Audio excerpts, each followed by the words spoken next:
قرية الكرت قرية كردية تتبع إداريا لمحافظة اللاذقية في جبل الكرد أو جبل الأكرات، تتبع ناحية كنسبة، وتبعد عن سلمى حوالي 7 كيلومتر، وعن مدينة اللاذقية 45 كيلومتر.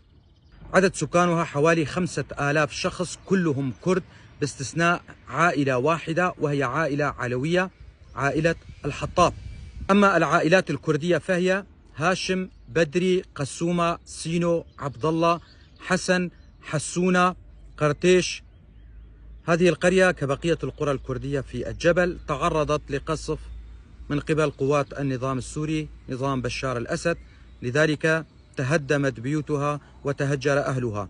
أهلنا هناك بحاجة لمساعدة، لذلك أناشد حكومة إقليم كردستان العراق والإدارة الذاتية لشمال وشرق سوريا وكافة الأحزاب الكردية والكرد من أصحاب رؤوس الأموال بمد يد العون والمساعدة لأهلنا في الجبل.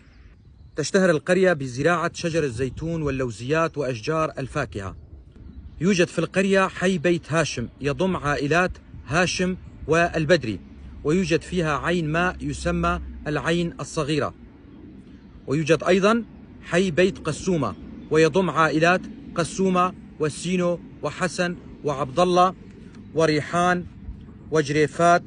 ويوجد أيضا حي بيت قسومة ويضم عائلات قسومة والسينو وحسن وعبد الله وحسونة.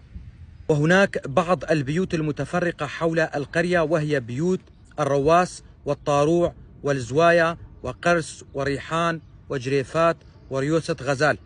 يوجد في القرية عيناء ماء كبيرين، وهي أي قرية الكرت تعتبر من أهم المصايف الجبلية.